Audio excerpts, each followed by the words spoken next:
Hello future toppers, my name is Santosh Gupta, your prelims mentor.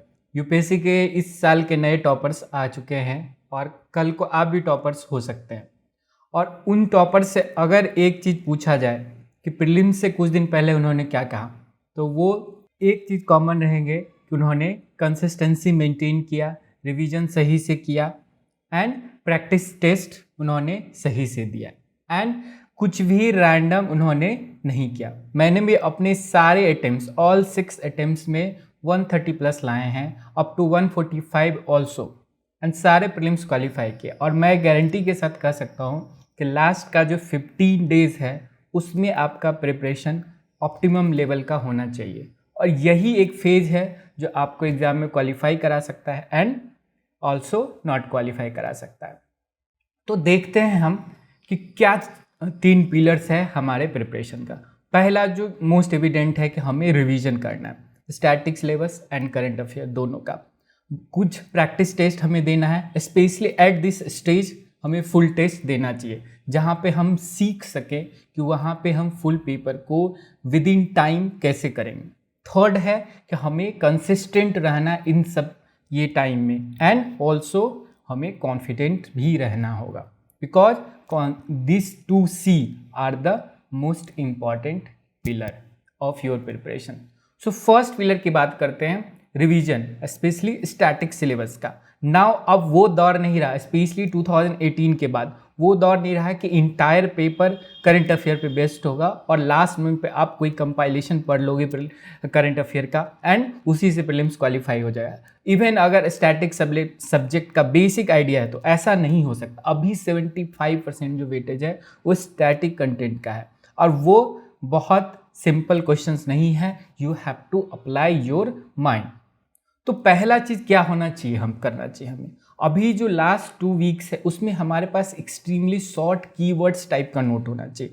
Her subject का, हर topic का 6 है, polity, economy, geography, history, environment, science, tech, ये art and culture, ये जो 6-7 topics है जहाँ पे हमारे पास एक्सट्रीमली शॉर्ट कीवर्ड्स होना जिसको हम एक दिन में रिवाइज कर सकें। और उस कीवर्ड्स में क्या होना चाहिए, वो टॉपिक्स या वो कीवर्ड्स होना चाहिए जिसे हमें याद करने में डिफ़िकल्टी होती है, जिसको हमको बार बार रिवाइज करना है, ताकि वहाँ पे हमारा एक्यूरेसी इंप्रूव हो सके। आर्टिकल 15 में क्या कहता है, आर्टिकल 16 में एग्जैक्ट वर्डिंग क्या है, 29 क्या है, 30 क्या है, ये सब हमें क्लियर याद होना चाहिए। बिकॉज कुछ लोग कहते हैं कि हम ऑप्शन देखेंगे तो याद आ जाएगा, ऐसा नहीं होगा। होल जॉब ऑफ एग्जामिनर, उनको पेमेंट ही इसलिए मिलता है, whole job of examiner is to confuse you in the exam. तो वो ऑप्शंस ऐसा सेट करेंगे वैसा similar looking that if you see by the options, if you go by the option you will get only confuse if you do not remain the exact word, exact keywords, exact word of the syllabus. तो और keywords का notes होने से फ़ायदा ये भी है कि क्विक मल्टीपल रिविजन्स कर सकते हैं। एग्जाम से जस्ट 1 डे पहले भी आप पूरा रिवीजन कर सकते हो। इवेंचुअली जो रिवीजन का टाइम हो वो कमते जाना चाहिए। पहला दिन अगर 10 आवर्स लग रहा है, दूसरे दिन 6 आवर लगना चाहिए, तीसरे दिन 3 आवर्स लगना चाहिए, लाइक दैट। एंड लास्ट दिन you should be able to revise even in 1 word. और जो मेमोरी डिफिकल्ट है रिमेंबर करना, फंडामेंटल है, डीपीएसपी, जहाँ पे बहुत सारा कीवर्ड्स है जो याद रखना, वो सब का हमारे पास नोट होना चाहिए। एंड साथ ही एक मेंटल मैप होना चाहिए हमारे दिमाग में, ओके कि ये वर्ड हम याद रखते हैं तो याद हो जाएगा। आर्टिकल 14 है, right equality for law and equal protection of law, 2 keywords है। 15 राइट टू इक्वालिटी, रेस का सेस प्लेक्स ऑफ बर्थ, ये इंपॉर्टेंट कीवर्ड है। तो ऑल दोज कीवर्ड्स को हमारे दिमाग में एक मेंटली फ्रेमवर्क बनाना होगा कि प्रियम्बल में economic, social, economic and political justice की बात की गई है। India is a sovereign socialist democratic country. तो ये सब चीज़ें को क्लियर माइंड में रखना हो, एक मेंटल फ्रेमवर्क माइंड होना चाहिए। और दूसरा ट्रिक क्या है याद रखने का, अगर नहीं हो रहा है तो लिखिए। While you are reading the syllabus you must write what you are writing, so उससे हमारा रिटेंशन बेटर होगा। या आप रिकॉल एक्सरसाइज भी कर सकते हैं। जस्ट हमने डीपीएसपी पढ़ा, उसके इंपॉर्टेंट जो आर्टिकल्स है, उसके जो कीवर्ड्स है, उसको लिखेंगे बाय मेमोरी, तो वो एक बार छप जाएगा। और कुछ अच्छे तरीके भी है, जैसे मैं अपने प्रिपरेशन में टाइम में करता था कि कोई वो आर्टिकल 1 बोला, मैंने 2 बोला, उसने 3 बोला, मैं 4 बोला, क्या है आर्टिकल 14 क्या है, उसने बोला, दूसरे फ्रेंड ने, मैंने 15 क्या बोला। तो इस तरह से इस हमारे जो इम्पोर्टेंट आर्टिकल्स है उसको हम हवा में सारा चीज़ को याद कर लेते हैं। तो अब एक बार जो उस तरह से याद हो गया ना प्लेफुल मैनर में, आप कभी नहीं भूलोगे।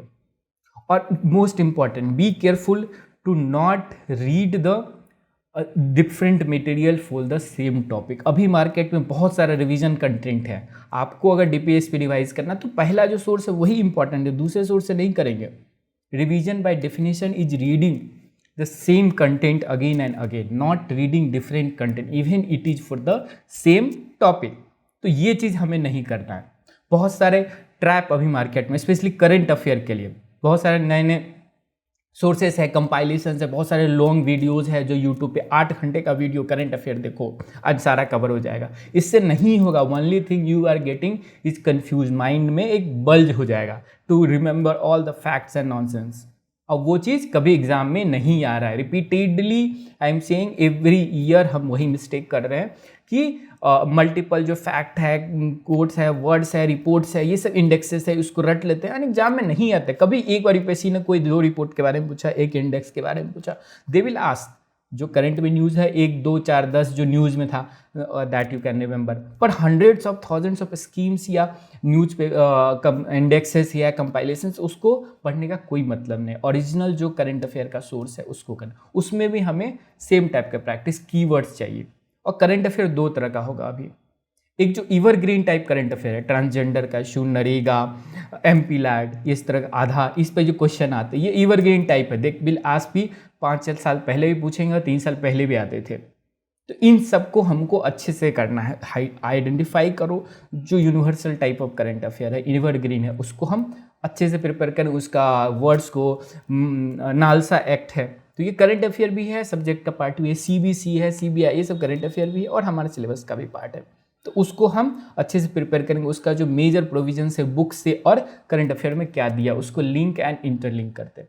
देन लास्ट 1 ईयर का टॉपिक है, उसमें हम ऐसा नहीं है कि भर भर के करंट अफेयर आ रहा है, ओनली इंपॉर्टेंट जिसका वेटेज है करंट अफेयर में वो क्वेश्चन आ रहा है। जैसे अटल जय अनुसंधान मिशन, उसके 6 मिशंस है, उसमें बहुत सारा रिसर्च की बात कही गई है। कोरोना के ऊपर रिसर्च है, उसमें मेडिसिन के लिए रिसर्च है, देन बायोटेक रिसर्च की बात है, AMR रिसर्च है। तो all these things because it एक हॉलिस्टिक कवर करता है। नेशनल हाइड्रोजन मिशन बहुत इंपॉर्टेंट है।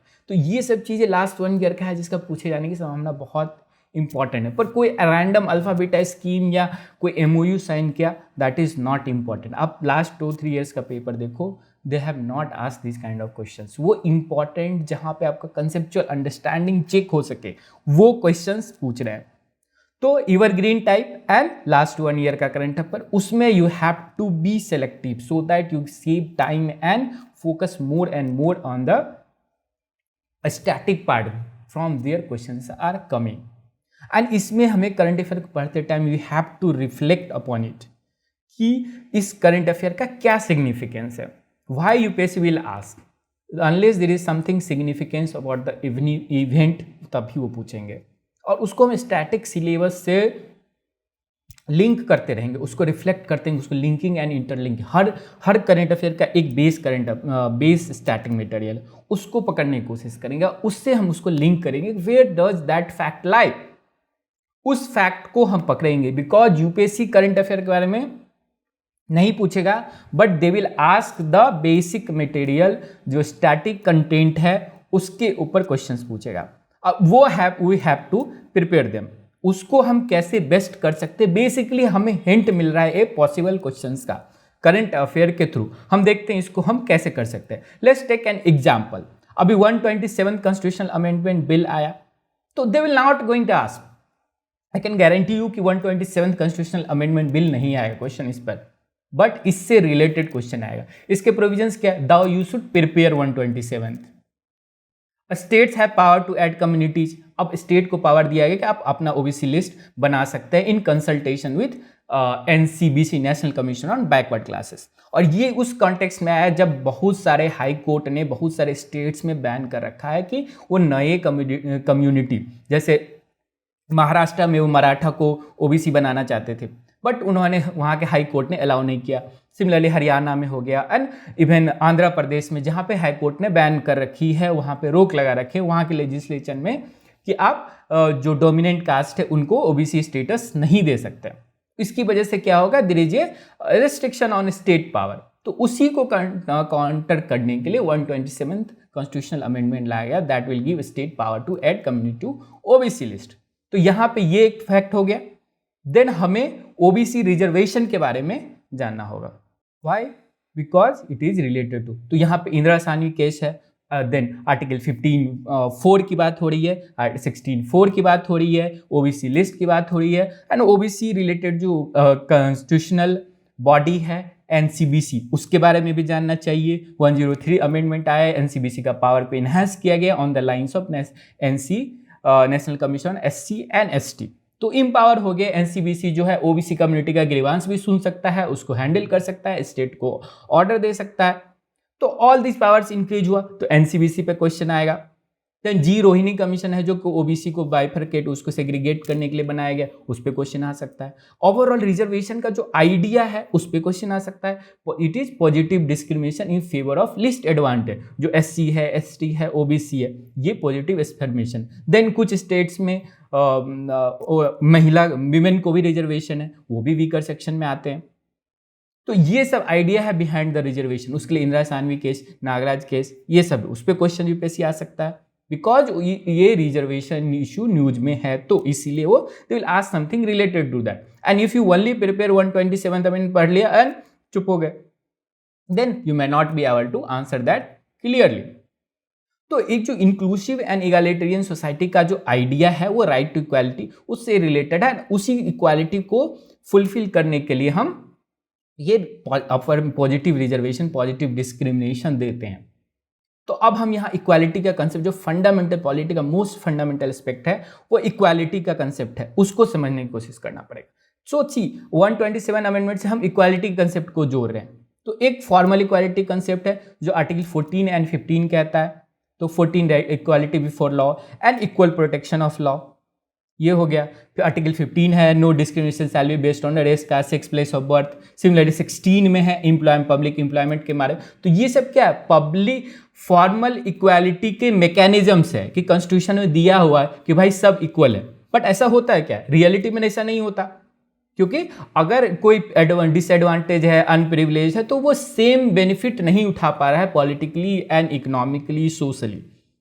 तो उसके लिए सब्सटैंटिव इक्वालिटी की बात है, और सब्सटैंटिव इक्वालिटी है उसको अपलिफ्ट करेंगे from where they are. If social discrimination face कर रहे हैं तो उसको हम जॉब्स में रिजर्वेशन देंगे, एजुकेशनल एम्प्लॉयमेंट में रिजर्वेशन देंगे, so they become educationally and socially better, so that they can compete in economic field, they can compete in the political field. So substantial equality basically जो reservation का idea है, that is to ensure substantive equality, and only when formal equality and substantial equality दोनों है तभी equality का concept आएगा.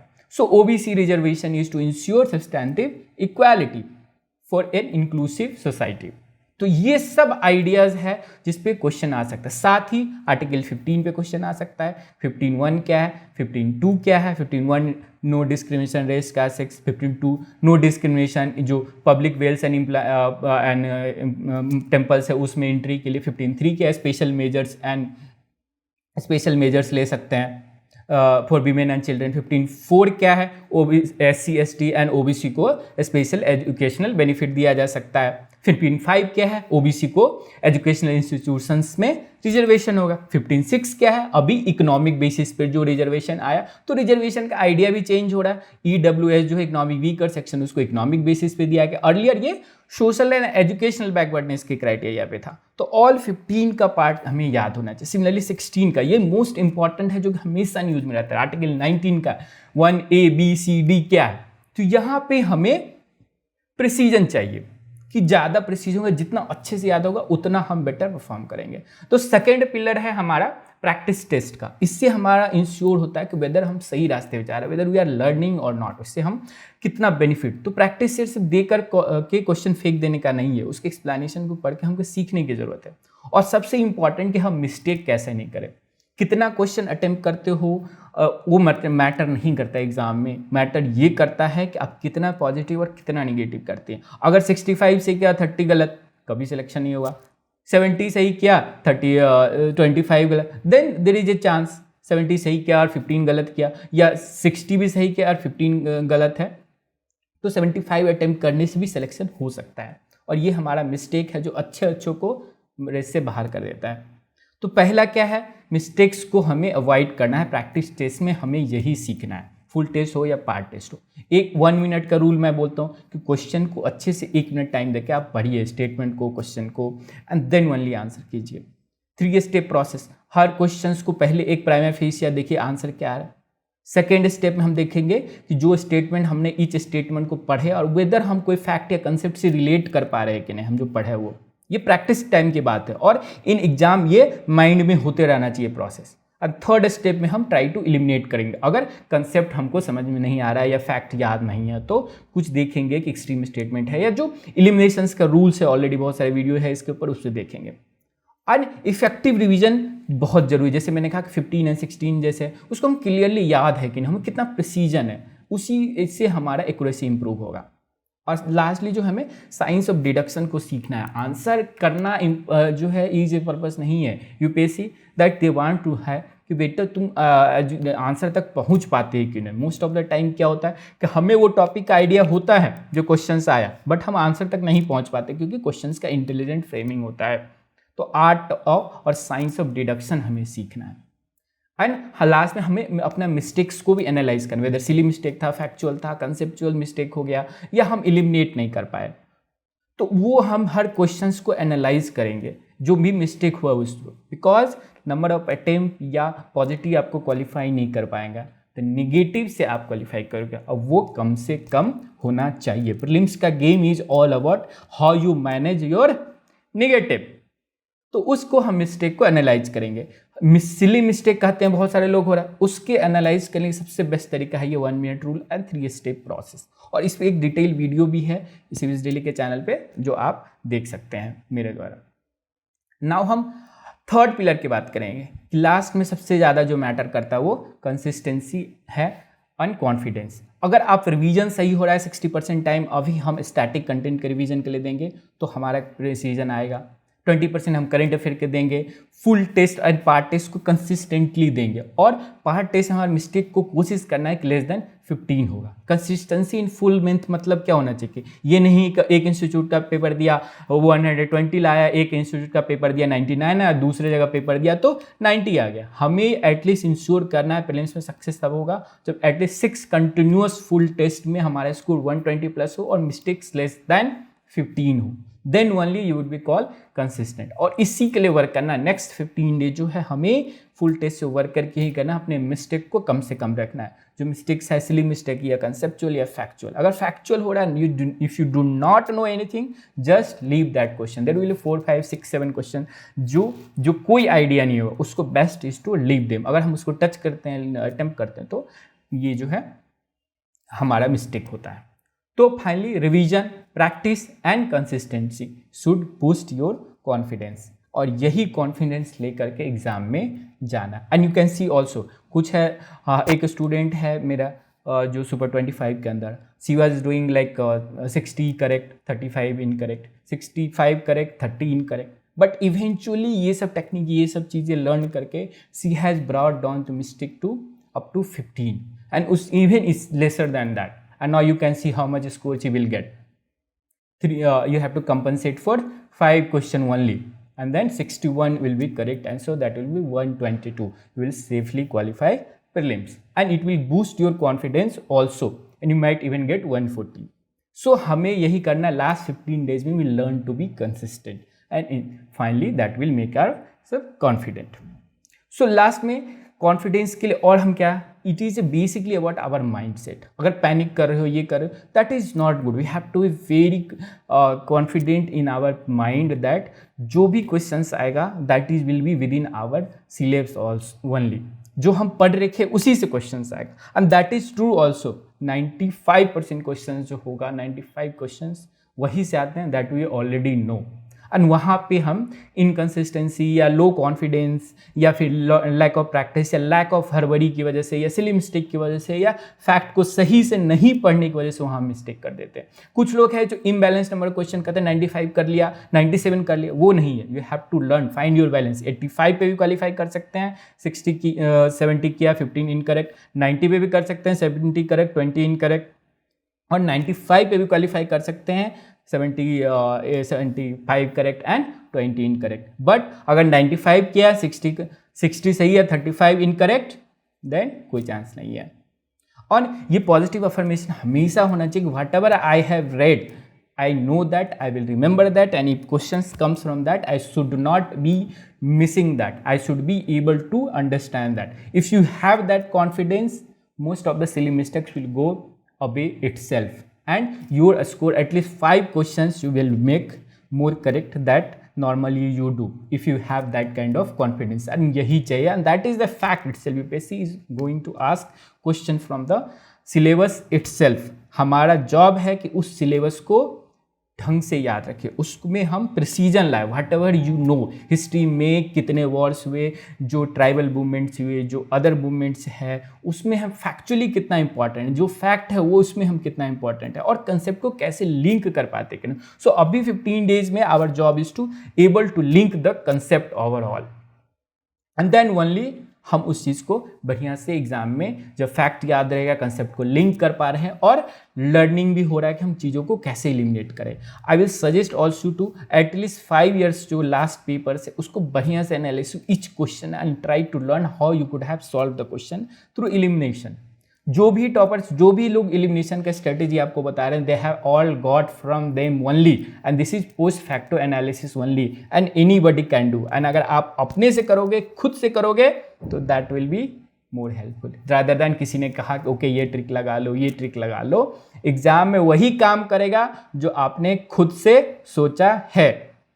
किसी और का स्ट्रेटेजी, किसी और का टेक्निक जो आप एग्जाम में कभी अप्लाई नहीं कर पाओगे। इट्स लाइक लर्निंग कार, कितना भी आपको थ्योरी में दे दे, एक्चुअली में यू हैव टू बैलेंस कितना एक्सीलरेटर छोड़ना है और कितना देना है और कितना क्लच छोड़ना है।